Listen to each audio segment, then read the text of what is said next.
আসসালামু আলাইকুম সবাইকে। কি অবস্থা তোমাদের সবার? আশা করি তোমরা সবাই অনেক অনেক ভালো আছো। সবাইকে আমাদের ক্লাস 7 বার্ষিক প্রস্তুতি এই ক্র্যাশ কোর্স প্রোগ্রামে অনেক অনেক স্বাগতম। আমরা এই বার্ষিক প্রস্তুতির আজকে বিজ্ঞানের যে অধ্যায়টা নিয়ে পড়াশোনা করব সেটা হচ্ছে পদার্থের গঠন। ঠিক আছে? আর তোমার সাথে আমি এই পুরো ক্লাস জুড়ে আছি, আশিকুল ইসলাম খান ভাইয়া, পড়াশোনা করছি ঢাকা ইউনিভার্সিটিতে। সো আমরা আমাদের যে পদার্থের গঠন অধ্যায়টা রয়েছে আমাদের চ্যাপ্টার নাম্বার 6, 6 নাম্বার চ্যাপ্টারের, ইনশাল্লাহ এটাকে এমনভাবে পড়বো যেন এখান থেকে আসা তোমার সিকিউ, এসকিউ, এমসিকিউ সব কিছু ক্লিয়ার হয়ে যায়। এবং তুমি যদি এই ক্লাসটা সর্বপ্রথম করে থাকো, তারপরে তোমার বেসিক থেকে এখানে অ্যাডভান্স পর্যন্ত যা কিছু আসতে পারে তা যেন তোমার সুন্দর মতন ক্লিয়ার হয়ে যায়। সো সিম্পলি আমরা এটাকে ফুল রিভিশন আকারে ইনশাল্লাহ কমপ্লিট করে ফেলবো। এবং তুমি তোমার পরীক্ষার আগেও যদি এটা কমপ্লিট করো, ইনশাল্লাহ তুমি পরীক্ষার মধ্যে কোপ দিয়ে আসতে পারবা। মানে এক্স্যাক্ট যা যা কিছু দরকার আমি এখানে তুমি তাই বলে দিব, বুঝিয়ে দিব, পড়িয়ে দিব। ঠিক আছে, চলো তাহলে শুরু করি। ওকে, প্রথমে এই চ্যাপ্টার সম্পর্কে আমাদের যা যা কিছু পড়তে হবে আমি যদি একটু বলি, তাহলে হচ্ছে পদার্থের উপাদান। পদার্থ কি, এটা তুমি ক্লাস 6-এ পড়ছো। আমি তোমাকে প্রথমে পদার্থের একটা সংজ্ঞা দিব। পদার্থ কি আসলে? পদার্থ হলো হ্যাঁ, পদার্থের সংজ্ঞাটা আমরা দিব যার ভর আছে এবং এবং জায়গা দখল করে। এই দুইটা বৈশিষ্ট্য থাকলে তাকে আমরা বলি হচ্ছে পদার্থ। যার ভর আছে এবং তা যদি জায়গা দখল করে, তাহলে এই দুইটা বৈশিষ্ট্য থাকলেই, ভর থাকতে হবে এবং জায়গা দখল করতে হবে, তাই না? এই দুইটা বৈশিষ্ট্য থাকলেই সেটাকে আমরা বলবো হচ্ছে আমাদের পদার্থ। তুমি কি আমার সাথে একমত? আশা করি একমত হবা। ওকে, সেই পদার্থের উপাদান কি? তুমি পদার্থকে ধরো ভাঙা শুরু করছো, আমি তোমার কাছে দুইটা উপাদান হচ্ছে যে ডেমনস্ট্রেট করতেছি। ধরো তোমার কাছে একটা লোহার রড আছে, লোহার রড, হ্যাঁ, রডটা বড় হয়ে গেছে, একটা ফোঁটা এদিক ওদিক দিতে। আচ্ছা, ধরো তোমার কাছে একটা লোহার রড আছে, এই লোহার রডটা কাইন্ড অফ দেখতে হচ্ছে ধরো এইরকম, এরকম একটা লাল বর্ণের লোহার রড আছে ধরে নিলাম আমরা। চলো এটাকে আমরা আরেকটু হচ্ছে যে ভালো করি, এরকম দিয়ে দিলাম। দেখছো একটা সুন্দর একটা লোহার রড আছে তোমার কাছে। ওকে, সো এই লোহার রডের ভিতরে আসলে কি আছে? আমরা লোহাকে জানি আসলে কি হিসেবে বলো তো? ফেরাম। সো এই লোহার রডের ভিতরে ফেরামই আছে, লোহাই আছে, আর কিছু আছে না। ফেরামের কি আছে? ফেরাম পরমাণু। ফেরাম কি আসলে? ওটা তো অণু না। ফেরাম কি আসলে বলো তো? পরমাণু। তাহলে অণু পরমাণু জিনিসটা কি সেটাও আমাদেরকে জানতে হবে। আমি সেখানে যাচ্ছি, কোনো সমস্যা নেই, তুমি আগে জিনিসটা বুঝো। এখানে লোহা ছাড়া কি আর কিছু আছে? না, এখানে লোহা ছাড়া আসলে আর কিছু নাই। এখন তোমার কাছে ধরে নাও চিনি আছে। চিনি, তুমি বাজারে গেছো, খোলা চিনি না, প্যাকেটের চিনি। তুমি অনেক সচেতন মানুষ, প্যাকেটের চিনি কিনছো, এক প্যাকেট, ঠিক আছে? এই যে মনে করে নাও তুমি এরকম একটা প্যাকেটের চিনি কিনে আনছো, এরকম একটা প্যাকেটের ভিতরে চিনি কিনে আনছো। এখানে অসংখ্য চিনির দানা আছে, ধরে নিলাম আমরা যে অসংখ্য চিনির দানা আছে। এই প্যাকেটের মধ্যে কি আছে? চিনি আছে। চিনির সংকেতটা কি আমরা কি জানি? এই প্যাকেটের ভিতরে কি আছে? চিনি আছে। চিনির সংকেতটা কি? ধরে নাও C6H12O6। এই একটা ছোট্ট দানা, সেটাকে আমরা এক অণু বলতেছি। এটাকে আবার আমরা কি বলবো বলো তো? এক অণু বলবো, অণু। ওটাকে আবার আমরা বললাম পরমাণু, এটাকে আবার আমরা বলতেছি অণু। ভাই যাচ্ছি, সেটার কারণ হিসেবে আমি ব্যাখ্যা করব, সমস্যা নেই। এই যে একটা চিনির একটা অণুর ভিতরে কি অবস্থা হয়ে আছে? এই অবস্থা হয়ে আছে। এটা তুমি বুঝলে, এটা আমি তোমাকে বললাম যে চিনির একটা অণুর ভিতরে অবস্থা হয়ে আছে এরকম। আবার ধরো আমি আরেকটা পদার্থের কথা বলবো, হ্যাঁ, আরেকটা পদার্থের কথা বলবো। ধরো না হচ্ছে বায়ু। কি বলতো? বায়ু, ঠিক আছে? আর একটা পদার্থ আছে তোমার কাছে, বায়ু। বায়ুরও তো জায়গা দখল করে এবং বায়ুরও তো ভর আছে, তাই না? তার একটা পদার্থ হচ্ছে বায়ু। এখন বায়ুকে যদি আমি চিন্তা করি বা বায়ুর কন্টেক্সটে যদি তোমার সাথে একটু কথা বলি, তাহলে বায়ুর মধ্যে কি কি উপাদান আছে বলো তো? মনে করো না এটাই হচ্ছে আমাদের সেই বায়ু। এই যেটা সারফেস, এই সারফেসের ভিতরে এই হচ্ছে আমাদের বায়ু। ধরো বায়ুটাকে এরকম ভাবে দেখতেছো। ওহ, কি সুন্দর একটা ফিগার দিলেন ভাইয়া বায়ুর। আসলেই ফিগারটা দিছি না একটা? ধরুন এটা হচ্ছে বায়ু। এই বায়ুর মধ্যে আসলে কি কি আছে? বায়ুর মধ্যে মেইন উপাদান হচ্ছে আমাদের কি বলতো? Nitrogen gas. Nitrogen gas. আবার আছে কি এখানে? Oxygen gas. আবার আছে হচ্ছে এখানে অক্সিজেন গ্যাস। এখানে আছে কার্বন ডাইঅক্সাইড গ্যাস। এখানে আছে হচ্ছে হিলিয়াম গ্যাস। আরও অনেক কিছু আছে না? আরও অনেক অনেক জিনিসপাতি আছে। ধরো এত সকল জিনিসপত্র আছে ধরে নাও তোমার বায়ুতে। তাহলে এটা কেমন পদার্থ? আমি তোমাকে তিনটা টাইপের জিনিস দেখালাম। তিনটা হচ্ছে ডিফারেন্ট টাইপের পদার্থ। প্রথমে যে পদার্থের কথা বলছি সেটা হচ্ছে ধরো এই যে এটা হচ্ছে একটা মৌলিক পদার্থ। কি পদার্থ বলো তো? মৌলিক পদার্থ। আমি সংজ্ঞায়িত করব, আরো ডিটেলসে বুঝাবো, সমস্যা নাই। এইটা যেটা বলাইছি চিনি, চিনিকে বলতেছি একটা যৌগিক পদার্থ, যৌগিক পদার্থ। চিনিটা কি একটা যৌগিক পদার্থ, সবই তো পদার্থ, এটা মৌলিক এটা যৌগিক। আবার এখানে দেখো মৌলিক পদার্থ আছে যৌগিক পদার্থও আছে। যেমন এখানে এখানে এই যে এই যে হিলিয়াম এটা হচ্ছে আমাদের পরমাণু, বাট এই যে nitrogen gas, oxygen gas, carbon dioxide gas এটা আসলে বেসিক্যালি কি আমাদের অণু। তাহলে অণু আর পরমাণু মিক্স অবস্থায় আছে, দ্যাটস ওয়াই এটাকে আমরা বলতেছি আসলে, এটাকে আমরা বলবো হচ্ছে ভাই আমাদের মিশ্র পদার্থ, মিশ্র পদার্থ। তাহলে পদার্থ আমাদের হইতে পারে হচ্ছে এই বেসিক 3 ধরনেরই, ঠিক আছে। অনেক জায়গাতে দেখবে এটা খালি 2টা সংজ্ঞায়িত করা থাকে, 2টা দিয়েও সংজ্ঞা করা থাকে, তো এটা প্রয়োজন না, এটা তুমি 3টা দিবা, যেহেতু তোমার বইয়ে এই 3টা দেওয়া আছে। এই 3টা টাইপসেরই হইতে পারে। কি কি বললাম, একটা হচ্ছে আমাদের মৌলিক পদার্থ, একটা হচ্ছে আমাদের যৌগিক পদার্থ, আর একটা হচ্ছে আমাদের মিশ্র পদার্থ। 3টার উদাহরণও তুমি শিখলা। চলো একটু ডিটেলসে যাই, ডিটেলসে বোঝার চেষ্টা করি 3টা আসলে কি কি ডিটেলসে। যেমন দেখো লোহা ও তামার ক্ষুদ্র কণাসমূহ দিয়ে সজ্জিত থাকে। এই যে দেখো লোহার যেটা লোহার রডের কথা বললাম, চিন্তা করছিলাম তুমি তোমার কাছে আসলে একটা লোহার রড আছে, এই লোহার রডের ভিতরে কি আছে এটা, আর ধরে নাও একটা তামার তার আছে। তামা মানে কি আসলে কপার, তামার তার। ধরে নাও একটা তামার তার আছে, যে এরকম এরকম এরকম এরকম এরকম এরকম, এই যে তামার তার আছে আর লোহার রড আছে, এই যে এরকম এরকম এরকম এরকম আছে। তো ওখানে আসলে কি আছে, ওটাকে ভাঙলে ওই লোহার তার থেকে লোহাই পাবা তুমি, আর তো কিছু না, ওই ফেরামই পাবা। আর অন্য কিছু আছে না। ফেরাম একটা কি বলতো, মৌল, একটা মৌল। এরকম মৌল কয়টা আছে আমাদের রসায়নে, 118টি মৌল রয়েছে। তার ভিতরে কপার বা তামাও একটা মৌল। মৌল এই মৌলটাকেই বলি হচ্ছে আমরা মেইনলি পরমাণু। এরকম কয়টা আছে আমাদের আসলে, 118টি, 118টি ভিন্ন ভিন্ন। লোহা তার মধ্যে একটা, তাই কি না, 118টি ভিন্ন ভিন্ন, তার মধ্যে লোহা একটা, ব্যাপারটা এরকম। তো ঠিক আছে, ঠিক একই রকমভাবে কপারও হইতে পারে, কপার ওয়্যার বা কপার তার, তাই না। তাহলে কপারও হইতে পারে। সো এই যে যখন মানে যেটাকে ভাঙলে মৌলিক পদার্থ আমরা কাকে বলতেছি, মৌলিক পদার্থ বলতেছি যাকে ভাঙলে ওইটা ছাড়া আর কিছুই পাওয়া যায় না।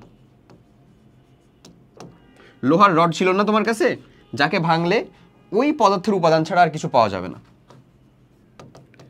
যাকে ভাঙলে ওই পদার্থের উপাদান ছাড়া আর কিছুই পাওয়া যাবে না, ওই পদার্থের উপাদান ছাড়া আর কিছু পাওয়া যাবে না।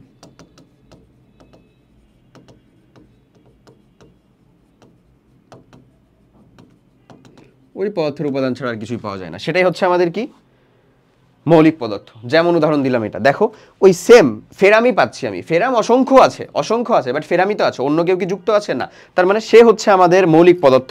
এবং মৌলিক পদার্থকে ভেঙে আমি এখান থেকে আসলে আমার রেজাল্টটাতে কি পাইলাম বলো তো, পরমাণু পাইলাম, পরমাণু পাইলাম। এই যে পরমাণুর একটা কনসেপ্ট তোমার মাথার ভিতরে আশা করি একটু হলেও বিল্ড হইলো। ঠিক একই রকম ভাবে যদি আমি যৌগিক পদার্থের কনসেপ্টটা একটু চিন্তা করি, ভাইয়া যৌগিক পদার্থ, তাহলে জিনিসটা এখানে কেমন। যৌগিক পদার্থের এখানে কনসেপ্টটা হচ্ছে যে যাকে ভাঙলে আমরা মানে একটা অণু পাবো, যাকে ভাঙলে আমরা মানে এমন একটা একক পাবো যাকে আবার ভাঙা যায়, যে আবার কয়েকটা পরমাণু দিয়ে গঠিত, ব্যাপারটা এরকম, বা যে আবার কয়েকটা উপাদান দিয়ে গঠিত, ব্যাপারটা এরকম। আমি বলতেছি মানে যাকে ভাঙলে এমন একটি উপাদান পাওয়া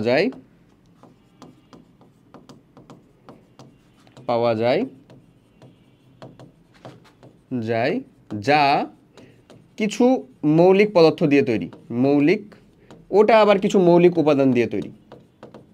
কিভাবে আমি বুঝাইতেছি, উপাদান দিয়ে তৈরি। বলো এতটুকু পর্যন্ত বুঝছো? যাকে ভাঙলে এমন কিছু পাবো যা আবার কিছু মৌলিক উপাদান দিয়ে তৈরি।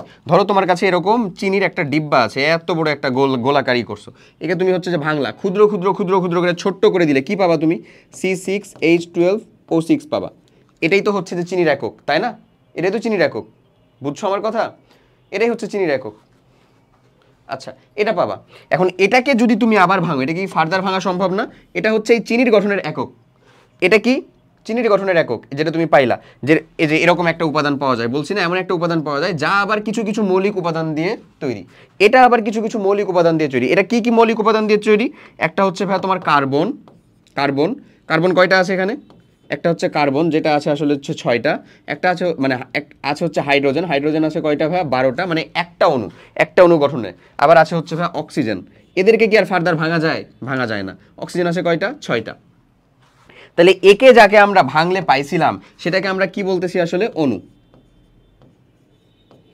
এই অণু, এই অণুটাকে ভাঙলে আবার কি পাচ্ছি দেখো তো? এগুলা প্রত্যেকটা এক একটা কি আসলে? পরমাণু না? পরমাণু। মৌলিক পদার্থ ছিল হচ্ছে এমন কিছু যাকে আমরা ডিরেক্ট ভাঙলে পরমাণু পাবো, পরমাণুই পাবো। ওগুলা হচ্ছে আমাদের মৌলিক পদার্থ। মনে করো তোমার হাতে যে ডিভাইসটা আছে বা ফোনটা আছে, সেটা আসলে কি একটা পলিমার বা একটা প্লাস্টিক। সেটা যদি আসলে একটা পলিমার বা সিলিকন ডাইঅক্সাইডের একটা তৈরি কিছু হয়, তাহলে এখানে কিন্তু এটা একটা অণু, সিলিকনও আছে আবার অক্সিজেনও আছে, ব্যাপারটা এরকম। সো মানে ওটা কিন্তু একটা মৌলিক পদার্থ হলো না, ওটা কেমন হলো? যৌগিক পদার্থ হলো। এটা কেমন হলো? এই যে যৌগিক পদার্থ হলো, যাকে আমরা এমন একটা একক পাচ্ছি যেটা আবার কিছু মৌলিক উপাদান দিয়ে তৈরি। এই যে মৌলিক উপাদান দিয়ে তৈরি, এই মৌলিক উপাদান কার্বন, হাইড্রোজেন, অক্সিজেন, এদেরকে কি আর ভাঙা যায়? না। তার মানে আমরা বলতে পারি যৌগিক পদার্থ হচ্ছে এমন একটা যাকে ভাঙলে প্রথমে অণু পাবো, বা যৌগিক পদার্থের ক্ষুদ্রতম একক হচ্ছে অণু। অণুকে ভাঙলে কি পাবা তুমি? পরমাণু পাবা। এই বুঝা গেছে না জিনিসটা? বাট মৌলিক পদার্থতে আমরা ডিরেক্ট কি পাবো? পরমাণু পাবো। ক্লিয়ার? ওকে। এই যে দেখো এখানে যেমন একটা জিনিস বলতেছে, ধরো আমি বলতেছি এই যে H2 hydrogen gas, hydrogen gas, এটা কি আসলে একটা হাইড্রোজেন গ্যাসের পরমাণু? উত্তরটা হচ্ছে না, এটা হচ্ছে একটা অণু। অণু, এটা একটা হাইড্রোজেন গ্যাসের অণু। বাট জিনিসটা হচ্ছে এটাকে ভাঙলে তুমি কি হাইড্রোজেন গ্যাস ছাড়া অন্য কিছু পাবা? উত্তরটা হচ্ছে না। তার মানে তুমি বলতে পারো এটা আমাদের মৌলিক পদার্থ, এটা একটা মৌলিক পদার্থ। কেমন? মৌলিক পদার্থ। মানে জিনিসটাকে একটু ধরার চেষ্টা করো। মৌলিক পদার্থ, মৌলিক পদার্থ। অণুই পাইলাম, ভাঙার পরে আমি অণুই পাইলাম। মনে করো না হাইড্রোজেন গ্যাসের সিলিন্ডার ছিল, হাইড্রোজেন গ্যাসের সিলিন্ডারের ভিতরে হাইড্রোজেন গ্যাসের অণু আছে, যে H2, এটা কি একটা অণুর গ্যাস। কারণ পরমাণুটা হচ্ছে ফিক্সড, পরমাণু হচ্ছে সিঙ্গেল, একা একা। ও কখনো কোনো মানে গঠিত অবস্থায় থাকবে না। একের অধিক থাকলেই সেটা কি হয়ে যাবে? অণু হয়ে যাবে। ধরো এই যে আমি বলি, ধরো হচ্ছে হাইড্রোজেন, এটা একটা, পানি এটা একটা, মানে অক্সিজেন সেটা একটা হচ্ছে যে পরমাণু, এটা একটা পরমাণু, এটা একটা পরমাণু, সোডিয়াম এটা একটা পরমাণু, ক্লোরিন এগুলো একটা পরমাণু, প্রত্যেকটা হচ্ছে এক একটা পরমাণু। বাট যখনই এরা আসলে যুক্ত হবে একে অপরের সাথে, যেমন ধরো এদের সাথে যুক্ত হয় কি তৈরি হয় বলো তো ভাইয়া? সোডিয়াম ক্লোরাইড তৈরি হয়। তাহলে এই সোডিয়াম ক্লোরাইডটাকে আমরা কি বলবো? একটা পরমাণু না, অণু। কি বলবো? একটা অণু বলবো। ঠিক আছে, এরকমভাবে হাইড্রোজেনকে সেপারেট পাইলে আমি কি বলতাম? পরমাণু বলতাম, মানে সরি পরমাণু বলতাম। হ্যাঁ, বাট H2 যখন আমরা বলতেছি তখন এটাকে কি বলবো বলো তো? অণু। অণু। বাট এটাকে যদি তুমি ভাঙো, তাহলে এটাকে ভাঙলে কি আসবে? এখানে দুইটাই হাইড্রোজেন আসবে না, প্লাস আরেকটা হাইড্রোজেন, আরেকটা তো হাইড্রোজেনই আসবে। তাহলে এটা অণু বাট মৌলিক পদার্থ। অণু হইলেও মৌলিক পদার্থ পেতে পারি আমরা। মানে এই যে যেমন এখানে আমরা বললাম মৌলিক পদার্থকে ভেঙে আমরা পরমাণু পাবো ডিরেক্ট। হ্যাঁ, ওই যে হাইড্রোজেনকে ভাঙার পরেও কি পাইলা তুমি? পরমাণু পাইলা। আলটিমেটলি তো পরমাণুই পাইলা। বাট এমন হতে পারে যে প্রথমে অণু পাইলা, তারপরে পরমাণু পাইলা। এমন অণু পাইলা যা কিছু, এই যে এখানে বলছি না কিছু, মানে একের অধিক মৌলিক পদার্থ দিয়ে তৈরি। মানে এটা হচ্ছে যৌগিক পদার্থের ক্ষেত্রে। আর মৌলিক পদার্থ হচ্ছে একই হচ্ছে পরমাণু দিয়ে তৈরি। একই পরমাণু দিয়ে তৈরি অণু হইলেও সেটা মৌলিক পদার্থ হবে, যেরকমটার উত্তর আমি এখানে বলছি তোমাকে। ঠিক আছে? আবার মনে করো না হচ্ছে ভাই অক্সিজেন গ্যাস। এই অক্সিজেন গ্যাসটা আসলে কি বলো তো? অক্সিজেন গ্যাস, এটার নামটা কি বলি আমরা? Ozone gas. এই ওজোন গ্যাসে আসলে কয়টা অক্সিজেন পরমাণু আছে? একটা, দুইটা আর একটা দিয়ে তিনটা অক্সিজেন পরমাণু দিয়ে এটা তৈরি হচ্ছে না? O3, একটা অণু, ওজোন গ্যাস অবশ্যই তিনটা দিয়ে তৈরি হচ্ছে। সো দ্যাটস ওয়াই এটাকে আমরা কি বলতেছি? Ozone gas. হইতেই পারে সেটা। হ্যাঁ, এটা কি আসলে এখানে প্রত্যেকটা আলাদা আলাদা কি তিনটি পরমাণু না? তিনটি পরমাণু। বাট স্টিল এটা কি মৌলিক পদার্থ না? কারণ এখানে আমরা ওই একাধিক পাচ্ছি। কি বলো তো? বুঝো তো জিনিসটা। অণু মানে একাধিক হবে, ভালো করে বুঝো। অণু মানে কি হবে? একাধিক হবে। একই হইতে পারে, ভিন্ন হইতে পারে। যদি একাধিক একই হয় তাহলেও সেটা মৌলিক পদার্থ হবে, কারণ সেখানে যেহেতু অন্য কোনো পদার্থ পাচ্ছি না। আর যদি দেখা যায় যে একাধিক ভিন্ন ভিন্ন, তখন সেটাকে আমরা যৌগিক পদার্থ বলবো। যেমন আমি উদাহরণ টানছিলাম হচ্ছে C6H12O6, এখানে একাধিক ভিন্ন ভিন্ন পদার্থ আছে না? এটা অণু এবং যৌগিক পদার্থ। বাট যদি আমার শুধু এটাই হইতো যে আমাদের S8 সালফার, 8টা আছে ধরো সালফার, এটা স্টিল কি হবে? একটা অণু হবে এবং মৌলিক পদার্থ হবে, কারণ এটাকে ভাঙলে তুমি কি পাবা? সালফারই পাবা। ধরে নাও আরেকটু উদাহরণ আমি দিই, ক্লিয়ার করি। এই যে ধরে নাও হচ্ছে সাধারণ লবণ, সোডিয়াম এবং ক্লোরিন। এটা আমাদের কি ভাই বলো তো? পদার্থের উপাদান। এখানে এটাকে আমরা কি বলতেছি? অণু, তাই না? অণু, এবং এটা একটা কেমন পদার্থ? যৌগিক পদার্থ। যৌগিক পদার্থ, ঠিক আছে। মৌলিক পদার্থকে ভেঙেও অণু আসা সম্ভব। মৌলিক পদার্থ অণু যদি আসে, সেটাকে ভাঙবা, তাহলে পরমাণু পাবা। এই পরমাণুগুলো কি হবে? একই মৌলের হবে, একই মৌলের। দ্যাটস ওয়াই ডিরেক্টলি বলা হয় একই মৌলের, যেহেতু দ্যাটস ওয়াই বলা হয় যে মৌলিক পদার্থ আসলে ভাঙলে ডিরেক্ট আমরা পরমাণু পাই, অণু তো আমার প্রয়োজনই পড়তেছে না। বাট যদি আমরা হচ্ছে যৌগিক পদার্থের কনসেপ্টটা চিন্তা করি, যৌগিক পদার্থ এই কনসেপ্টের কথা যদি চিন্তা করো, তাহলে এটাকে ভাঙলে পাবা কি আসলে? অণু। অণুকে ভাঙলে আবার তুমি পরমাণুই পাবা, পরমাণু, কিন্তু এটা কেমন হবে? একাধিক মৌলের। ওটা একই মৌলের ছিল না, এটা হবে হচ্ছে ভাই একাধিক মৌলের। এটা হবে কেমন? একাধিক মৌলের। কথা ক্লিয়ার? দ্যাটস ওয়াই বলা হয় আমাদের এখানে অণুটা অবভিয়াসলি ইম্পর্টেন্ট রোল ফেস করতেছে, অবভিয়াসলি ইম্পর্টেন্ট রোল ফেস করতেছে। বাট ও ইম্পর্টেন্ট রোল ফেস করতেছে না এখানে, এখানে অণুটা ইম্পর্টেন্ট রোল ফেস করতেছে না, এখানে ডিরেক্ট পরমাণুই বলা যায়। দেখো এটা কি? অণু। এটা কি একটা অণু? এটাকে ভাঙো, যৌগিক পদার্থ, কারণ এখানে এই যে সোডিয়াম একটা পরমাণু আছে, প্লাস আবার হচ্ছে আমাদের ক্লোরিন একটা পরমাণু আছে, ডিফারেন্ট পরমাণু আছে। দ্যাটস ওয়াই অবশ্যই এটা আমাদের কি, এটা আমার প্রথমে আমি টার্গেট রাখবো এটা মৌলিক পদার্থের ভিতরে যাচ্ছে কি যৌগিক পদার্থের ভিতরে। হ্যাঁ, যদি এখানে দেখি আমরা একই উপাদান দিয়ে তৈরি, তাহলে অবশ্যই মৌলিক পদার্থ।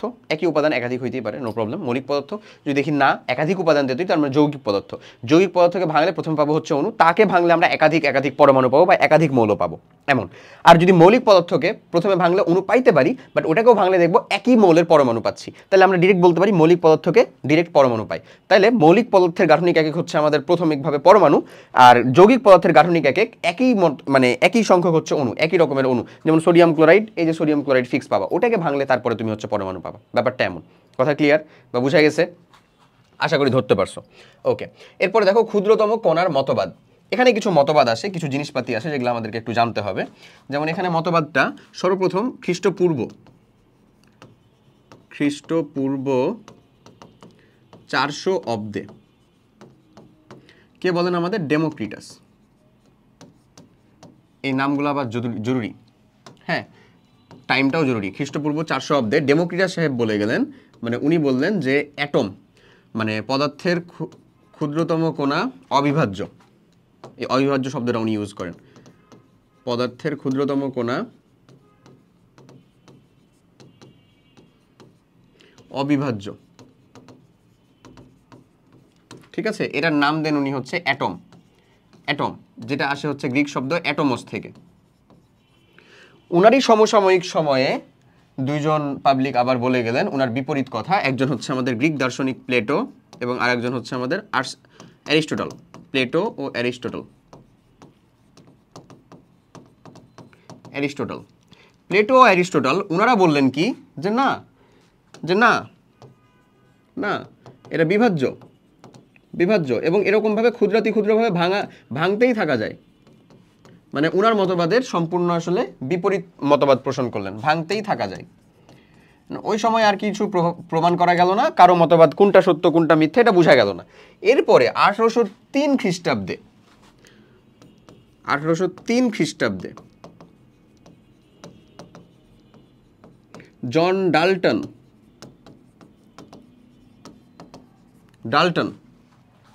অণু এবং পরমাণুর মতবাদ দিলেন। জন ডাল্টন অণু ও পরমাণুর যে মতবাদ সেটা উনি দিলেন। যৌগিক ও মৌলিক পদার্থের মতবাদ দিলেন।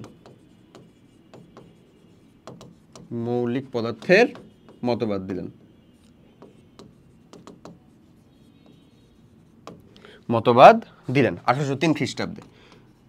ওই মতবাদগুলা কি কি? তোমার বইয়ে যে সুন্দর মতন 5টা পয়েন্ট দেওয়া আছে না, সে 5টা পয়েন্ট হচ্ছে যে একটা রিডিং দিয়ে দিবা।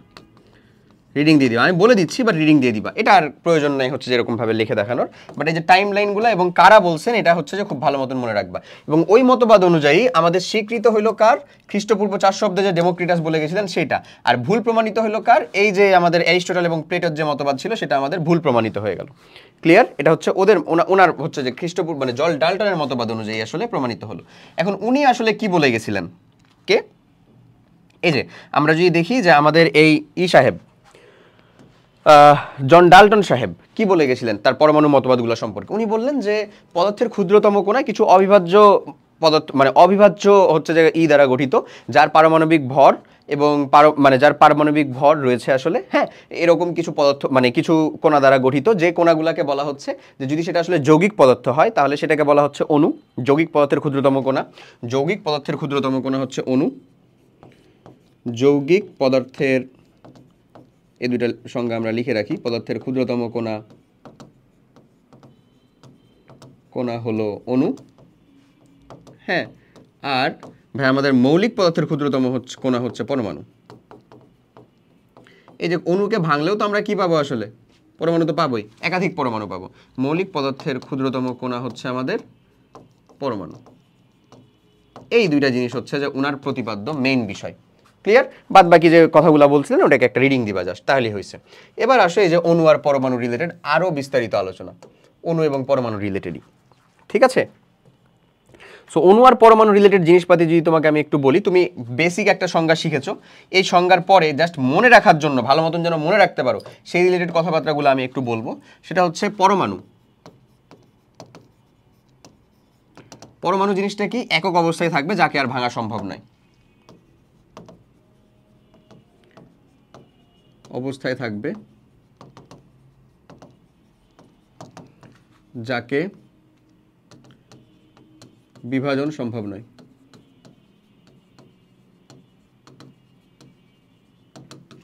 একক অবস্থায় থাকবে যাকে আর বিভাজন সম্ভব নয়। অণু, অণু জিনিসটা হচ্ছে একই পরমাণু বা ভিন্ন পরমাণু দ্বারা গঠিত। একই পরমাণু দিয়েও গঠিত হতে পারে, একই পরমাণু বা ভিন্ন পরমাণু, ভিন্ন একাধিক ভিন্ন পরমাণু। একই পরমাণু মানে একই একাধিক পরমাণু, একাধিক পরমাণু তো লাগবেই, তাছাড়া তো অণু হবে না কখনো। একই একাধিক পরমাণু বা ভিন্ন একাধিক পরমাণু দিয়ে গঠিত, ভিন্ন একাধিক পরমাণু দিয়ে গঠিত,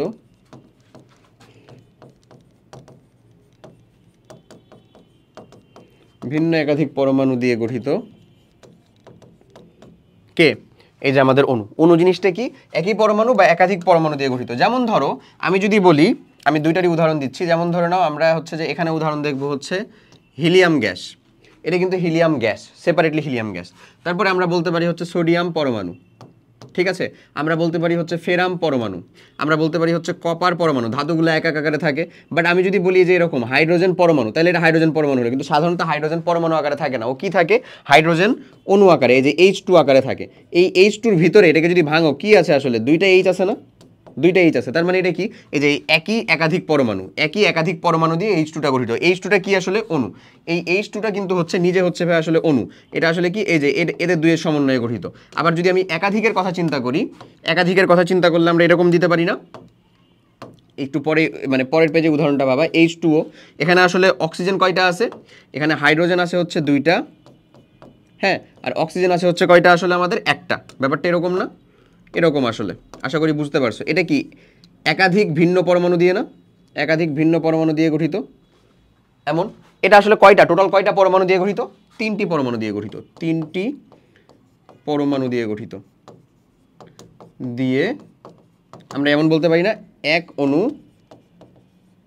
পানি গঠিত। সেখানে তিনটা ভিন্ন পরমাণু কার কার? দুটি হাইড্রোজেন পরমাণু প্লাস একটি অক্সিজেন পরমাণু, একটি অক্সিজেন পরমাণু, এমন না? এরকম। সো এটাকে যদি আমরা বলি, এটা হচ্ছে যে হাইড্রোজেন পরমাণু, একটি হাইড্রোজেন অণু, একটি হাইড্রোজেন অণু দুটি হাইড্রোজেন পরমাণু দিয়ে গঠিত। বলতে পারি না? বুঝতেছো জিনিসটা? ধরতে পারা যাচ্ছে অণু আর পরমাণুর ভিতরে পার্থক্যগুলা কি কি? এই যে এরকম, এরকম ভাবে জিনিসগুলো যাবে। এই হিলিয়াম যেখান থেকে নিয়ে আসলাম, সোডিয়াম নিয়ে আসলাম, ফেরাম নিয়ে আসলাম, কপার, এই যে হাইড্রোজেন, এগুলা কাকে বলে, কিভাবে আসে সেটা তুমি পাবা। এই যে দেখো এখানে অক্সিজেন পরমাণু মিলে আমাদের অক্সিজেন অণু গঠন করতেছে। মানে এই যে আমি যদি বলি অক্সিজেন প্লাস আরেকটা অক্সিজেন দিয়ে আমরা গাঠনিক একক হিসেবে কি দিতেছি O2 ধরো, এটা হচ্ছে অক্সিজেনের অণু, এটা হলো আমাদের কি অক্সিজেন অণু, অক্সিজেন অণু, হ্যাঁ এটা কি আমাদের অক্সিজেন পরমাণু, অক্সিজেন পরমাণু, এটা কি বলতো অক্সিজেন পরমাণু, এমন না, এটা অক্সিজেন পরমাণু, এটা অক্সিজেন পরমাণু, এমন। আমি যদি এটাকে এমন বলি যদি, এখন যে যার সাথে এখন অক্সিজেন দুইটা মিলে একটা অণু গঠন করে, এটা ফিক্সড, এটা হয় বলে আমি তোমাকে পড়াচ্ছি, এটা এমন না যেটা আমি বলছি বা এটা তোমার বই লেখা আছে দ্যাটস মিন এটা হয়, এমন না, কিন্তু এটা হয় বলে আমি তোমাকে পড়াচ্ছি এবং এগুলো তোমাকে জানতে হবে। তুমি এখন চাইলে O4 দিতে পারো না, O4 বলে কিছু হয় না, এটা বুঝতে হবে ভাইয়া। তারপরে ধরো অক্সিজেন 3টা মিলেও আরেকটা জিনিস তৈরি হয়, সেটা হচ্ছে কি জানো, ওজোন অণু, সেটা হচ্ছে এই যে দেখো, এটা হচ্ছে ওজোন অণু, এর নাম কি বলতো ওজোন গ্যাস, ওজোন অণু, ওজোনের একটা অণু। এখানে কয়টা অক্সিজেন পরমাণু রয়েছে, 3টা অক্সিজেন পরমাণু, কয়টি, 3টি অক্সিজেন পরমাণু। তুমি পরমাণু আর অণুর ভিতরকার সম্পর্কটা যেন ঠিক মতন বুঝতে পারো তাহলে বুঝাচ্ছি। ধরো তুমি হচ্ছে সোডিয়ামের Na2 এরকম বলে কিছু হয় না ভাইয়া, এই জিনিসটা তোমাকে জানতে হবে, বুঝতে হবে। ধরো ক্লোরিন Cl2 হয়, ক্লোরিন গ্যাস হয়, এখানে আসলে কয়টা ক্লোরিনের অণু মানে পরমাণু রয়েছে, 2টা পরমাণু, এবং এটা কত, এটা হচ্ছে একটি ক্লোরিন অণু, মানে অণুগুলা কি তাহলে ফিক্সড না, বুঝতে পারতেছো না, একটি ক্লোরিন অণু। যেমন ফসফরাস তোমার P4 আকারে অণু গঠন করে, এখানে কয়টা ফসফরাসের অণু রয়েছে, মানে সরি অণুতে একটা, পরমাণু কয়টা রয়েছে, 4টা। সালফার S8 আকারে গঠন করে, তাহলে এখানে কয়টা সালফারের আসলে পরমাণু রয়েছে, 8টা, আর অণু কয়টা, একটা। এই জিনিসগুলো তোমাকে জানতে হবে, ধরতে পারতে হবে, তারপরে না তুমি আসলে এখানকার জিনিসটা করতে পারবা। সেটার জন্য তোমার বই রিডিং তাছাড়া আর কিছু দরকার নাই, তাহলেই হবে। এই দেখো একটা পাত্রে অক্সিজেন গ্যাস, অণুগুলো মুক্ত অবস্থায় আছে, দেখো অণুগুলো সব মুক্ত অবস্থায় আছে, চারিদিকে স্ক্যাটার্ড আছে, মানে এই যে ধরো অক্সিজেন গ্যাস, এই যে O2, অক্সিজেন গ্যাস, অনেকগুলো অক্সিজেন গ্যাসের অণু আছে, থাকতে পারে না, থাকতেই পারে, অনেকগুলো অক্সিজেন গ্যাসের অণু রয়েছে। এই জয়টাই থাকুক না কেন, এখানে কয়টাই অণু থাকুক না কেন, ঠিক আছে, ওইটার গণনা আছে, হিসাব আছে, অ্যাভোগাড্রো সংখ্যা দিয়ে, তারপরে মোল দিয়ে, অনেকভাবে গণনা আছে। যে কয়টাই থাকুক না কেন, এর ভিতরে প্রতিটি অক্সিজেন অণুতে বলো তো 2টি করে অক্সিজেনের পরমাণু আছে না, এটা কি ডিনাই করবা, পরমাণু আছে, এটা কি ডিনাই করা সম্ভব না, এটা অবভিয়াসলি ডিনাই করা যাবে না। আবার মনে করো না হচ্ছে পানি, তোমার 1 গ্লাস পানির ভিতরে, এই যে ধরো এটা 1 গ্লাস পানির কথা বলতেছি, এখানে মনে নাও পানি আছে, একটু পরে পাবা পানির কাহিনী কেচ্ছা কাহিনী। ধরে নাও এখানে পানি আছে, 1 গ্লাস পানির ভিতরে আমি জানি না কতগুলো অণু আছে, ধরে নাও এটা আমার হচ্ছে, আমি যদি বলি এখানে একটা হিসাব যদি তোমাকে আমি দেখাই, তাহলে এখানে যদি 18 গ্রাম পানি থাকে, এরপর কিন্তু 18 হয়, 16 আর 2 18 গ্রাম পানি থাকলে অণুর সংখ্যা কয়টা থাকবে জানো, এটা আবার হচ্ছে মাথা ব্যথা করিও না কিন্তু, এখন অণুর সংখ্যা থাকবে হচ্ছে ভাইয়া 6.023 × 10⁻23, এতটি অণু থাকবে। আচ্ছা জয়টা পানির অণু থাকবে, তয়টাই কি অক্সিজেনের পরমাণু থাকবে না, কারণ একটা পানির অণুতে তো অক্সিজেনের পরমাণু কয়টা, একটাই, একটা পানির অণুতে অক্সিজেনের পরমাণু কয়টা, একটাই না, তাহলে জয়টা পানির অণু থাকবে, তয়টাই কিন্তু অক্সিজেন পরমাণু থাকবে। কিন্তু আমরা যদি বলি 18 গ্রাম পানি থাকলে হাইড্রোজেন পরমাণু, একটা পানির অণুতে হাইড্রোজেন পরমাণু কয়টা বলো তো, 2টা না, তাহলে এতটা এই যে এতটি পানির অণুর ভিতরে হাইড্রোজেন পরমাণু কত, 2 দিয়ে এটা গুণ, 2 × 6.02 × 10⁻23। এখন এটা কই থেকে আসলো ভাই, এটা তোমার এখন জানার দরকার নাই, এটা তুমি জাস্ট আমার উপরে একেবারে সোজা সরল মন দিয়ে বিশ্বাস করে নাও। এটাকে বলা হয় হচ্ছে ভাই অ্যাভোগাড্রো সংখ্যা, এগুলো আরো ডিটেলস পড়বা পরে, অ্যাভোগাড্রো সংখ্যা এখন জানার দরকার নেই, এটাকে বলবা হচ্ছে অ্যাভোগাড্রো সংখ্যা। কথা কি ক্লিয়ার, বুঝতে পারছো জিনিসটা, পারা যাবে না এই, ওকে। আচ্ছা এরপরে দেখো এই যে পানির অণুর আসলে সমষ্টি, পানির অণুটা কেমন, এমন H2O, এই জিনিসটাকে আমরা কি বলতেছি, এটা হচ্ছে একটা পানির অণু। দেখো অণু পরমাণুর হিসাবটা তোমাকে বোঝানোর জন্য কত জিনিসটা ডিটেলসে বোঝানো গেছে, আমি আশা করি বুঝাইতে পেরে গেছি এতক্ষণে জিনিসটা। এই পানির অণু, এটা হচ্ছে একটা পানির অণু, একটি পানির অণুতে বলো তো, একটি পানির অণুতে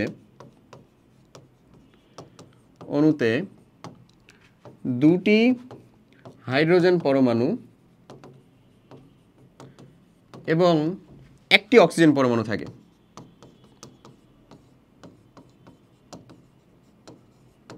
তাই না, তাই কি না? আশা করি তাই। এখন এখানে তোমাকে জিজ্ঞাসা করতেছে পানির অণুটা আসলে দেখতে এরকম, এক্স্যাক্টলি কাইন্ড অফ ওরকমই হয় আসলে। পানির অণুটা দেখতে হয় যে ওই যে অক্সিজেন হাইড্রোজেন হাইড্রোজেন এরকম হয় দেখতে। ওই জিনিসটা এখানে দেখাইছে যে এটা মনে করো অক্সিজেন, এটা হচ্ছে একটা হাইড্রোজেন, এটা হচ্ছে একটা হাইড্রোজেন, এমন এই যে অক্সিজেন, এটা হচ্ছে একটা হাইড্রোজেন, এটা হচ্ছে একটা হাইড্রোজেন। ওই বন্ধনটা তুমি চাইলে এরকম ভাবে দেখাতে পারো। এখানে একটা বন্ধন কোণের বিষয় আছে যেটাও তোমার বইয়ে দিয়ে রাখছে। কেন দিয়ে রাখছে, কনসেপ্ট কই থেকে তোমাকে বলবো বা বুঝাবো বা পারবো এটা এখন জরুরি না, বাস তুমি জাস্ট মাথায় রাখো। তাহলে তোমাকে আমি আরও কিছু এক্সট্রা ইনফরমেশন দিয়ে দিই। পানির অণুতে হাইড্রোজেন বন্ধন রয়েছে, ঠিক আছে? এই যে একটা এক্সট্রা ইনফরমেশন, জিজ্ঞাসা করবো না কিচ্ছু, কিন্তু কিচ্ছু জিজ্ঞাসা করতে পারবো না, হাইড্রোজেন বন্ধন রয়েছে। কারণ এগুলা জিজ্ঞাসা করতে গেলেই তোমাকে কেমিস্ট্রির সাবজেক্ট আলাদা মতন পড়তে হবে। হাইড্রোজেন বন্ধন রয়েছে বলেই হচ্ছে যে আসলে এটা তরল, বলেই এটি তরল। হাইড্রোজেন বন্ধন রয়েছে বলে এটা কেমন তরল, পানির অণুতে হাইড্রোজেন বন্ধন রয়েছে বলেই আসলে এটা তরল। এটা একটা ইনফরমেশন দিলাম তোমাকে। এরপরে আরেকটা ইনফরমেশন দিই, চলো। আরেকটা ইনফরমেশন হচ্ছে পানির অণুতে হাইড্রোজেন বন্ধন রয়েছে বলে এটি তরল, এবং H2O অণুতে বন্ধন কোণ বলে দিছে 104 পয়েন্ট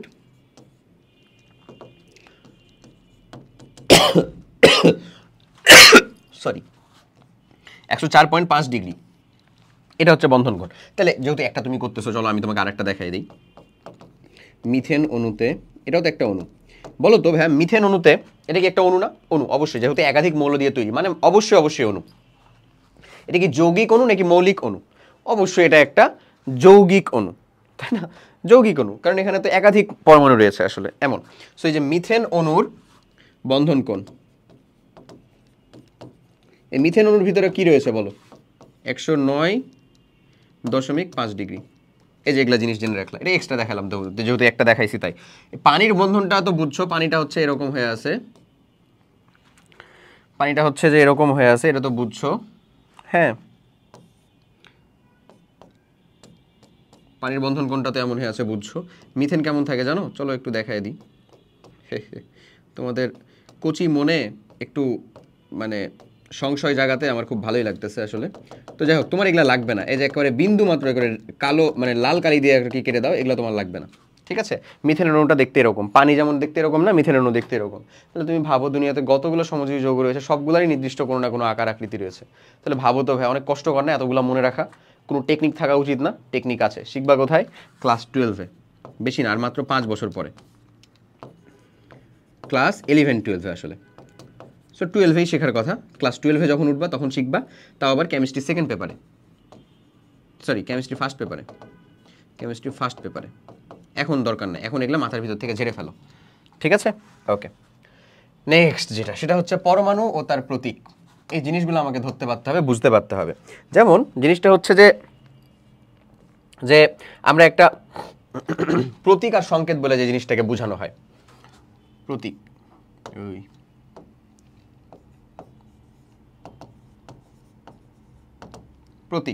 প্রতীক বলা হয় যাদেরকে, তারা হচ্ছে আসলে কোনো একটা মৌলকে আমরা যেটা দিয়ে প্রকাশ করব। মৌল মানেই তো হচ্ছে পরমাণু। কোনো মৌল বা পরমাণুকে যা দিয়ে প্রকাশ করা হয় সেটাই হচ্ছে আমার কি বলতো? প্রতীক। সেটাই হলো, তাই হচ্ছে আমাদের কাইন্ড অফ প্রতীক। এই যে আমরা হাইড্রোজেন বলছি, ওরে বাবা রে বাবা, বাংলায় লিখলে এরকম হাইড্রোজেন, মাগো এত বড় যদি প্রত্যেকবার লেখা লাগতো ভাইয়া, তাহলে আর ডাল ভাত খেয়ে লাভ নাই।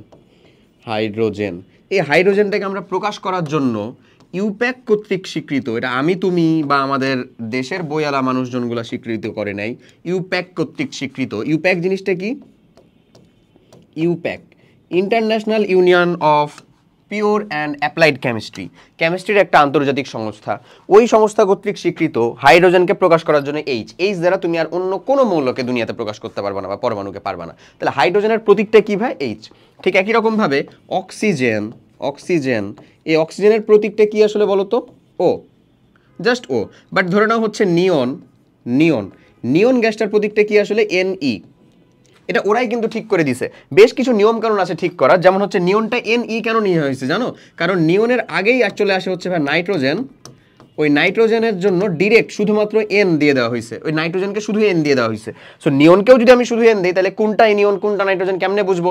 আবার এর চাচাতো ভাই খালাতো ভাই তো আরও আছে, যেমন হচ্ছে এই যে নিকেল, নিকেলকে তখন কি দিয়ে প্রকাশ করা হয়? Ni। বুঝছো? এটা হয় ইংরেজি নাম অথবা গ্রিক নাম থেকে নেওয়া হয়েছে, হয় ইংরেজি নাম, ইংরেজি বা গ্রিক নাম থেকে আসলে নেওয়া হয়েছে। এই দুইটা নামের ভিতর থেকে প্রথমটাকে নেওয়া হয়েছে। যদি দেখা যায় যে ওই নামের প্রথম অক্ষর দিয়ে আরও একাধিক মৌল আসতেছে, তখন সেটা মানে প্রথমের সাথে সাথে যেটা সেকেন্ড এলিমেন্ট সেটাকে নেওয়া যেতে পারে, আবার যেটা সিগনিফিক্যান্ট সেটাও নেওয়া যেতে পারে।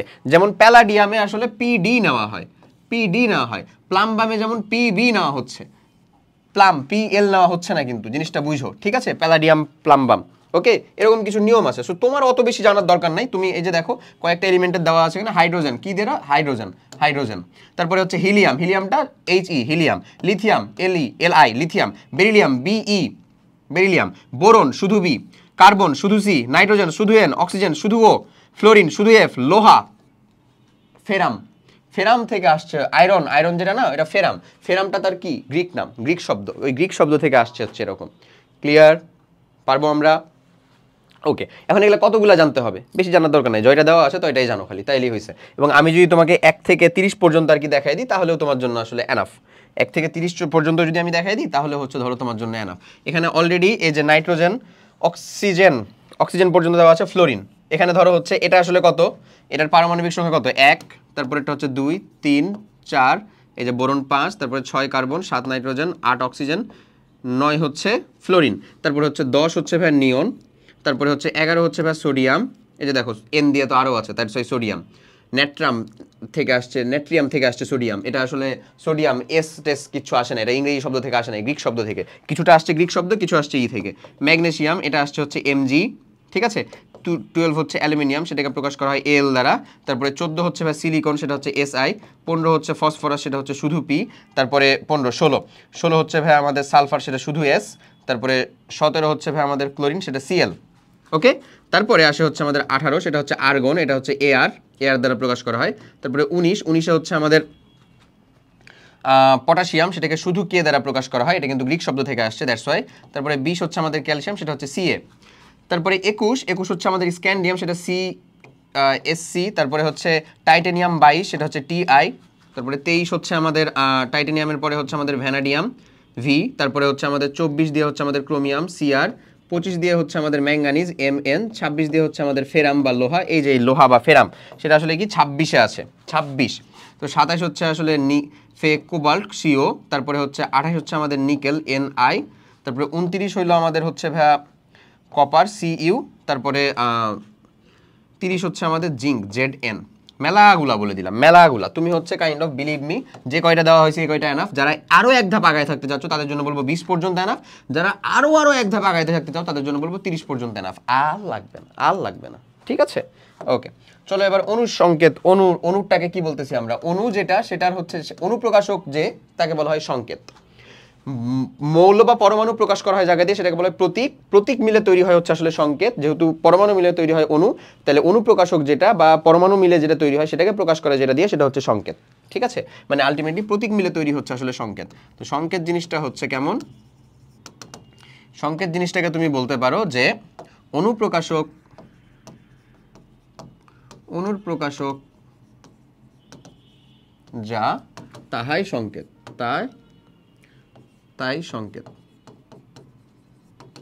সংকেত। ধরো আমি বলতেছি O3 ওজোন গ্যাস, এটা কি আসলে সংকেতের, ঠিক আছে? এরকম যত যৌগ রয়েছে, পানি, এটা কি তার পানির অণুর সংকেত, এটাকে প্রতীক বলবো না, ঠিক আছে? আচ্ছা, পানি, এখানে দেখো অক্সিজেনের প্রতীক ব্যবহার হয়েছে, হাইড্রোজেনের প্রতীক ব্যবহার হয়েছে, ঠিক আছে? তারপরে ধরো কার্বন ডাইঅক্সাইড,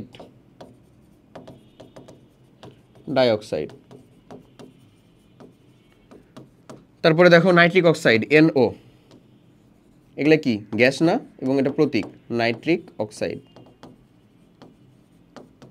অক্সাইড, ঠিক আছে?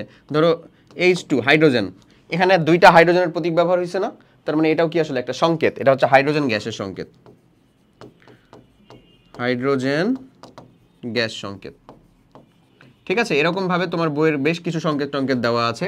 যেমন আমি দেখলাম হচ্ছে sodium aluminate AlO4, sodium aluminate পর্যন্ত দেওয়া থাকার কথা। এটা হচ্ছে, এটার নামটা কি বলো, সোডিয়াম অ্যালুমিনেট। এতগুলো তো বড় নাম তুমি জানবা না বা পারবাও না, সমস্যা নাই, যে কয়টা খালি বইয়ে দেওয়া আছে সে কয়টাই হচ্ছে যে মনে রাখতে পারো। তারপরে সোডিয়াম ফসফেট যদি আমি লিখি Na3PO4, এটা কি ভাই, সোডিয়াম ফসফেট,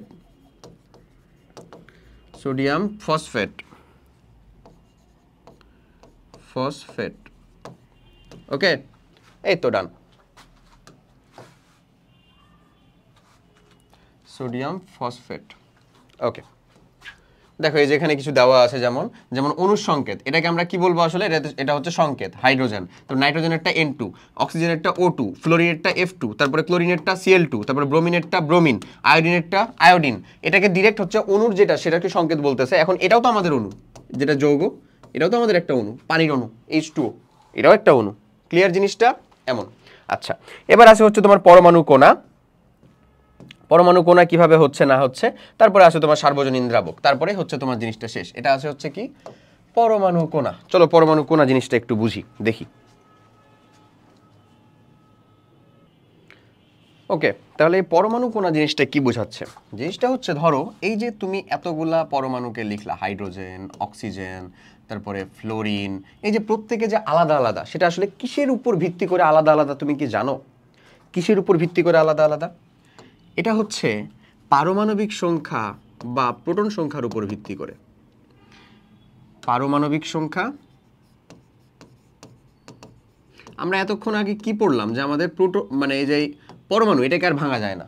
বাট পরমাণুও, এই যে এতগুলা পরমাণু, সেগুলাও কিছু নির্দিষ্ট জিনিসপত্র দিয়ে তৈরি, কিছু নির্দিষ্ট এন্টিটি বা কনস্টিটিউয়েন্ট যাকে বলে, বা হচ্ছে যে কি বলবো, সেটা হচ্ছে আসলে উপাদান, কিছু নির্দিষ্ট উপাদান দিয়ে তৈরি। ঠিক আছে, পারমাণবিক সংখ্যা, পারমাণবিক সংখ্যা বা প্রোটন সংখ্যা যাকে বলে, প্রোটন সংখ্যা, মানে এরা এই কিছু নির্দিষ্ট উপাদান দিয়েই তৈরি, প্রোটন সংখ্যা। এটা দিয়ে আসলে তাদেরকে আলাদা করা যায়, হ্যাঁ, তাদেরকে আলাদা করা যায় এটা দিয়েই। বাট তারা গঠিত হচ্ছে প্রোটন সংখ্যা, ইলেকট্রন, প্রোটন, ইলেকট্রন এবং নিউট্রন, এই তিনটা জিনিস দিয়ে, নিউট্রন, এই তিনটা জিনিস দিয়ে। বুঝা গেছে আমার কথা? এই তিনটা জিনিস দিয়ে। এবং পারমাণবিক সংখ্যার ভিন্নতার জন্য এরা কিন্তু আলাদা আলাদা। প্রোটন সংখ্যা জয়টা আছে, তয়টার উপর ভিত্তি করে এরা হচ্ছে এক এক রকম। সো এই পরীক্ষাটা আবার কে করেন? এই পরীক্ষাটা করেন হচ্ছে ভাই রাদারফোর্ড এবং বোর। এটা তুমি হচ্ছে পরবর্তী ক্লাসে পাবা, রাদারফোর্ড ও বোর। পরবর্তী ক্লাসেও খুব বেশি নাই, তুমি হচ্ছে যে ক্লাস 9-10 যে এটাকে পাবা। রাদারফোর্ড ও বোর পরীক্ষা করে দেখান যে পরমাণু আসলে কি, পরমাণুকেও ভাঙা যায়, পরমাণুকে ভাঙলে কি ইলেকট্রন, প্রোটন, নিউট্রন পাওয়া যায়। সো এই যে পারমাণবিক সংখ্যা, এটা হাইড্রোজেনের আসলে কত ভাই বলো তো? হাইড্রোজেনের পারমাণবিক সংখ্যা 1, এটা আসলে এভাবে প্রকাশ করা হয় বা এভাবে লেখা হয়। ঠিক আছে, হাইড্রোজেনের পারমাণবিক সংখ্যা কত? 1। তারপরে হিলিয়াম, হাইড্রোজেনের পরে আসলে হিলিয়াম, হিলিয়ামেরটা কত আসলে 2। তারপরে হচ্ছে ভাই লিথিয়াম, আমি অন্তত 10 পর্যন্ত তোমাকে লিখে দিই। লিথিয়াম, লিথিয়ামটা কত? 3। হাইড্রোজেন, হিলিয়াম, লিথিয়াম, তারপরে হচ্ছে আমাদের বেরিলিয়াম, বেরিলিয়াম কত আমাদের? 4। এটা কিন্তু মনে রাখতে হবে আমাদের, বলতে পারো তুমি মুখস্থ, বেরিলিয়াম। তারপরে বোরন, বোরনের পারমাণবিক সংখ্যা কত বলো তো? 5। তারপরে হচ্ছে কার্বন, কার্বনের পারমাণবিক সংখ্যা কত? 6। তারপরে নাইট্রোজেন, নাইট্রোজেনের পারমাণবিক সংখ্যা কত? 7। এই যে এখানে লেখা থাকে তার পারমাণবিক সংখ্যা একেবারে নিচে। অক্সিজেন, অক্সিজেনের পারমাণবিক সংখ্যা কত আমাদের? 8। 9 যার পারমাণবিক সংখ্যা সেটা হচ্ছে আমাদের ফ্লোরিন, ফ্লোরিনের পারমাণবিক সংখ্যা কত? 9।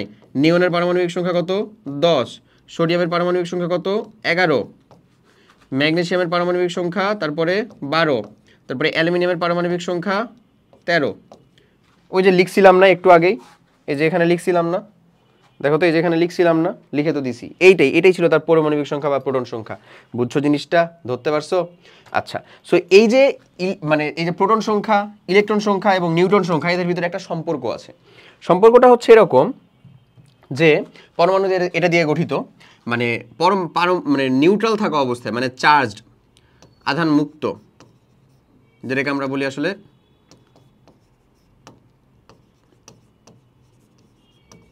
আধান মুক্ত বা নিউট্রাল,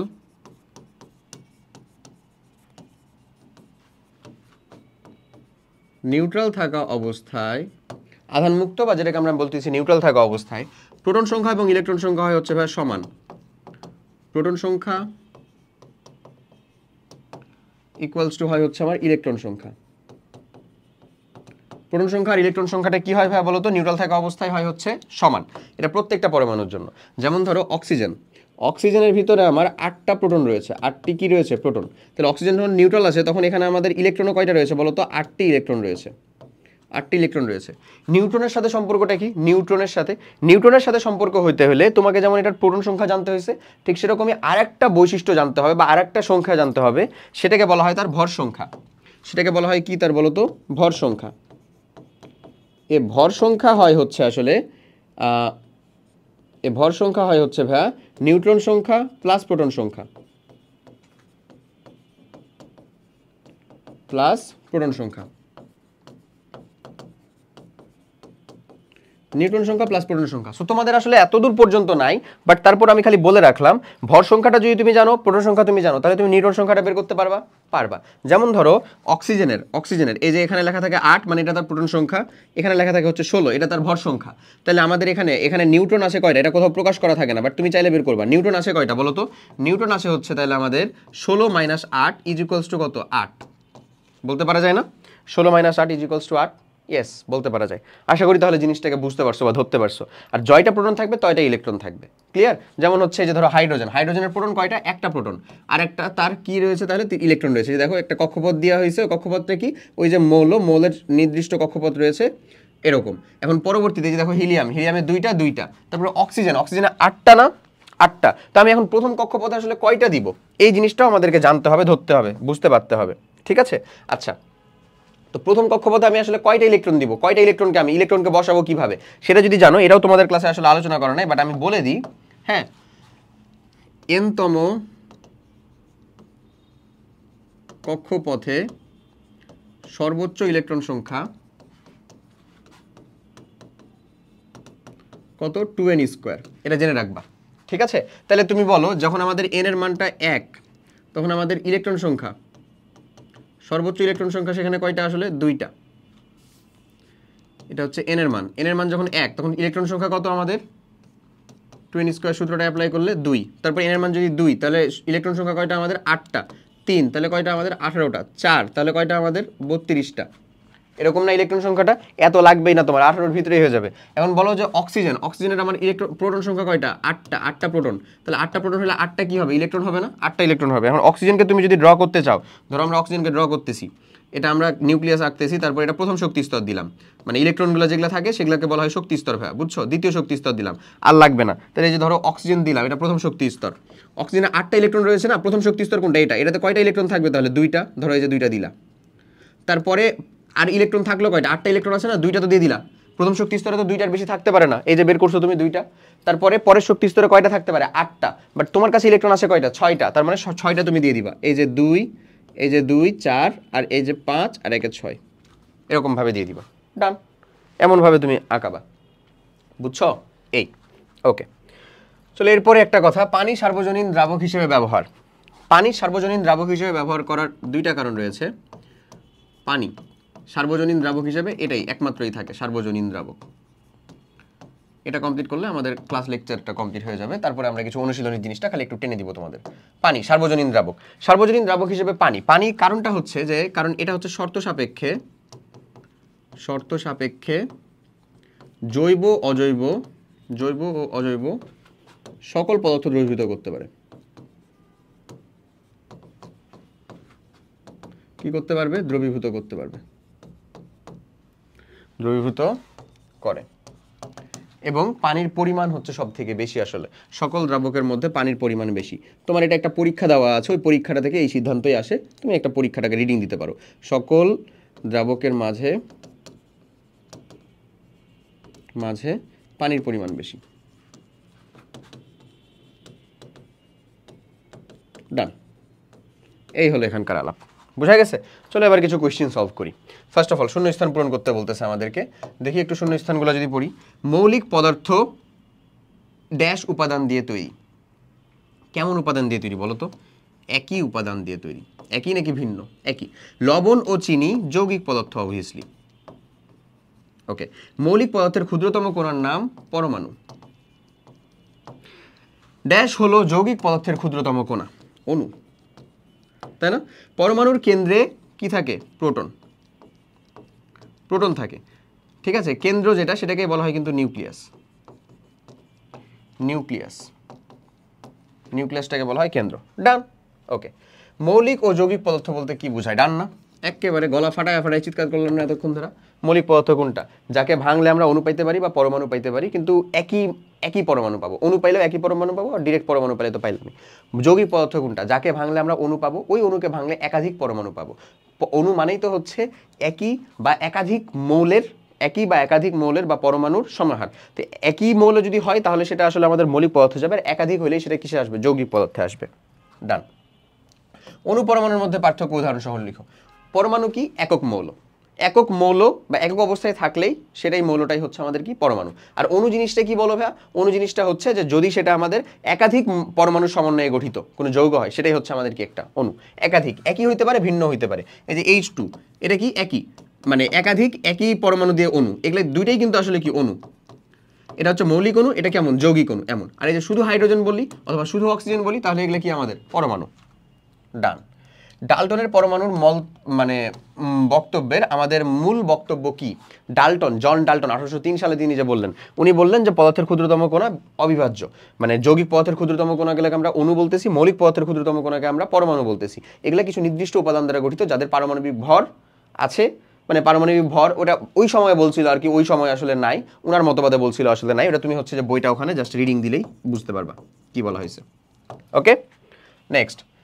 পরমাণু ভেঙে কি কি কণা পাওয়া যায়? এরা পরমাণুর কোথায় অবস্থান করে? পরমাণু ভেঙে কি কি কণা পাওয়া যায়? Electron, proton, neutron. তার মধ্যে প্রোটন আর নিউট্রন কোথায় থাকে ভাইয়া? নিউক্লিয়াসে বা কেন্দ্রে। আর নিউক্লিয়াসে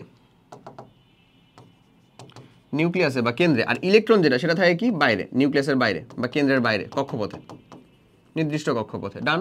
একটা ফিগার দিয়ে দেখাই দিলাম। কোনটি মৌলিক পদার্থের অণু? কোনটি মৌলিক পদার্থের অণু? দেখো এখানে হাইড্রোজেন, এটা কি আসলে? এমন বলছে মৌলিক পদার্থের অণু। দেখো তো এটা যেটা, সেটা একটা অণু। নাইট্রোজেন ডাইঅক্সাইড গ্যাসের একটা অণু না? অণু। এখানে দেখো হাইড্রোজেনটা যদি H2 হইতো তাহলে উত্তরটা আমার সেটাই হইতো। এটা যদি N2 হইতো তাহলে উত্তরটা আমার শেষেই হইতো। Ne, নিয়ন, এটাই হইতো। বাট এই যে দেখো নাইট্রিক অক্সাইড গ্যাস, ধরে নাও নাইট্রিক অক্সাইড গ্যাস, ওখানে কি ওই নাইট্রিক অক্সাইডই আছে না? আর কিছু কি আছে? আর তো কিছু নাই। ভালো করে বুঝো, মৌলিক পদার্থের অণু এখানে কোনটা আছে? এটাই একমাত্র অণু না? আর অন্যগুলো কি অণু আছে? না। সো মৌলিক পদার্থের অণুতে এটাও হয়, এইটাও হয়, যদি অণু আকারে চিন্তা করো। বাট ওটা তো অণু আকারে নাই, অণু আকারে একমাত্র আছে এটা। তার মানে রাইট আনসারটা কোনটা? এইটা। নেক্সট, উদ্দীপকের আলোকে 2 আর 3 কোশ্চেনের উত্তর দিব। এখানে প্রতীক দেওয়া, এখানে সংকেত দেওয়া। চলো দেখি উত্তর কি, কোশ্চেন কি বলে। উপরের ছকে প্রতীক ও সংকেতের মাধ্যমে প্রকাশিত একই ধর্মের মৌল কোনগুলো? একই ধর্মের মৌল কোনগুলো? দেখো প্রতীক দিয়ে কাকে কাকে আমরা প্রকাশ করছি? অ্যালুমিনিয়ামকে, কপারকে। আর সংকেত দিয়ে আমরা কাকে কাকে প্রকাশ করছি? এই যে দেখো সোডিয়াম হাইড্রোক্সাইডকে, তারপর ব্রোমিনকে, অক্সিজেনকে, ক্লোরিনকে, এরকম ভাবে। এখানে ধাতু আসলে কে কে? ধাতু হচ্ছে আমাদের এইটা, এই যে এইটা মানে আমাদের 2 আর 7, এরা হচ্ছে আমার ধাতু। আমাকে বলছে একই ধর্মের, মানে এগুলা কি আমাদের প্রতীক, ওগুলা কি আমাদের সংকেত, এরকম ভাবে বুঝাইছে। সো এখানে দেখো, এখানে বলছে 2 আর 4।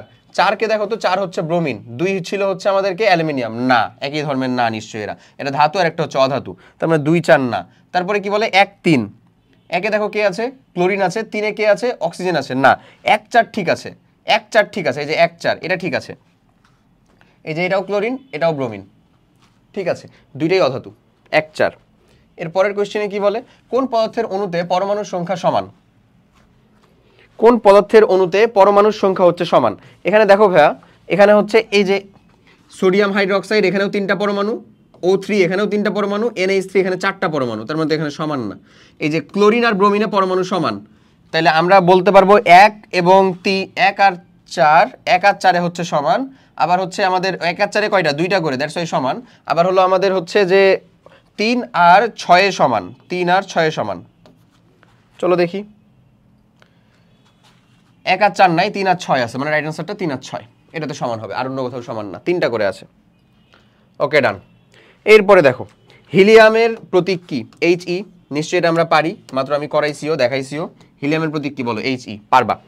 কার্বন কার্বন কেন মৌলিক পদার্থ বর্ণনা কেন কার্বন মৌলিক পদার্থ কেন বলতেছি কারণ কার্বনের ধরো তোমার কাছে কোনো দণ্ড আছে সেটা কি দ্বারা তৈরি কার্বন পরমাণু দিয়েই তৈরি মানে ওখানে কি একাধিক অন্য কোনো পরমাণু বা মৌল আছে নাই যেহেতু একটাই আছে দ্যাটস এটা একটা মৌলিক পদার্থ এটাই হচ্ছে এখানকার কথা 1 নং পদার্থটির সংকেত সহ রাসায়নিক নাম লেখো এবং গঠন প্রক্রিয়া ব্যাখ্যা করো 1 নং পদার্থ কি সোডিয়াম একটা ক্লোরিন একটা তাহলে সংকেতটা কেমন হবে আমাদের সোডিয়াম ক্লোরাইড গঠন প্রক্রিয়াটা কি একটা সোডিয়াম পরমাণু এবং একটা ক্লোরিন পরমাণু যুক্ত হয়ে মেনলি আমাদের সোডিয়াম ক্লোরাইড তৈরি করতেছে ডান এখানে আয়নিক বন্ধন হচ্ছে ইলেকট্রন ত্যাগ হচ্ছে কে ইলেকট্রন গ্রহণ করতেছে এগুলা তোমার লাগবে না এগুলা তুমি পারো না এখন এগুলা তোমার ক্লাস 7 এ নাই ক্লিয়ার ছকের 2 নং পদার্থটি মৌলিক এবং 3 নং পদার্থটি যৌগিক ব্যাখ্যা করো 2 নংটা মৌলিক এই যে F2 এটা কি মৌলিক না রে F2 মৌলিক না একই তো আর কিছু দিয়ে তৈরি আছে না আবার 2 নং পদার্থটি মৌলিক এবং 3 নং পদার্থটি যৌগিক 3 নং পদার্থটি কি বলতেছে একটা কার্বন দুইটা অক্সিজেন কার্বন ডাই অক্সাইড এটা কি যৌগিক না একাধিক পরমাণু যুক্ত আছে না যৌগিক এই তো মৌলিক আর যৌগিকের কথা ক্লিয়ার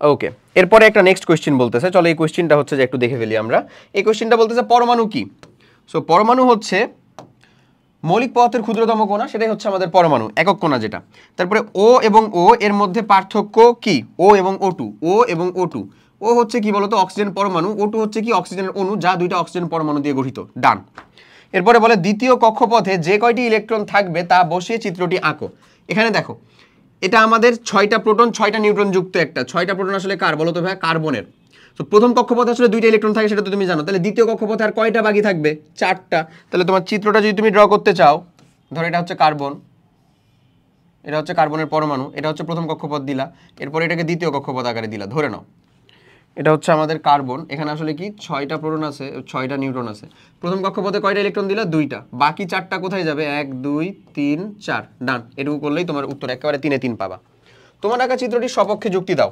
সপক্ষে যুক্তি মানে কি প্রথম শক্তি স্তরে কয়টা ইলেকট্রন থাকে 2টা ওই যে কি সূত্র দিয়ে পাইছো তুমি 2n² তোমার বইয়ের ভিতরে কিন্তু এগুলা নাই 2n² সূত্র দিয়ে পাও এরকম ভাবে তুমি n এর মান এটা প্রথম শক্তি স্তর তাই n এর মান 1 দ্বিতীয় শক্তি স্তর n এর মান 2 এটা কিন্তু নিউক্লিয়াস এটা কিন্তু কোনো শক্তি স্তর না আবার এটা ঢাকা বোর্ডের মতন ইলেকট্রনকে নিউক্লিয়াসে আবার ঢুকাই দিও না কিন্তু ঠিক আছে সো তাহলে আমার উত্তরের সপক্ষে কি এখানে যেহেতু সর্বোচ্চ 8টা ইলেকট্রন থাকতে পারে বাট আমার হাতে ইলেকট্রনই আছে 4টা দ্যাটস আমরা 4টা দিয়ে দিলাম ডান শেষ হয়ে গেল বুঝা গেছে এই ছিল হচ্ছে তোমার সিকিউ এবং এমসিকিউ যাবতীয় এই চ্যাপ্টারের আলোচনা সো যারা শেষ পর্যন্ত কমপ্লিট করলো তাদেরকে অনেক অনেক thank you all you need to do সেটা হচ্ছে জাস্ট তোমার যে কাজটা করা লাগবে সেটা হচ্ছে ভাই তুমি জাস্ট কি করবা তোমার বইটাকে একটা খালি রিডিং দিবা তাইলেই হয়েছে রিডিং দিবা তোমার কাছে যদি কোনো গাইড বুক থাকে আমি বিশেষ করে বলবো হচ্ছে যে আমাদের অল ইন ওয়ান মাস্টার বুকে গাইড বই এই all in one master book যেটা আছে এই অল ইন ওয়ান মাস্টার বুকটা সংগ্রহে নাও all in one master book এটা সংগ্রহে নিয়ে এখানে যে কয়টা সিকিউ আছে যে কয়টা সিকিউ এমসিকিউগুলোকে সলভ করে ফেলো ডান আর তোমার কোনো দিকে কোনো কিছু তাকানো লাগবে না এবং এই চ্যাপ্টার থেকে যেই কোশ্চেনই আসুক না কেন তুমি ইনশাল্লাহ কোপ দিয়ে আসতে পারবা ক্লিয়ার সো সবাই অনেক অনেক ভালো থাকো আজকে আর আগাবো না তো দেখা হবে পরবর্তী কোনো একটা লেকচারে পরবর্তী কোনো একটা ক্লাসে টিল দেন আল্লাহ হাফেজ আসসালামু আলাইকুম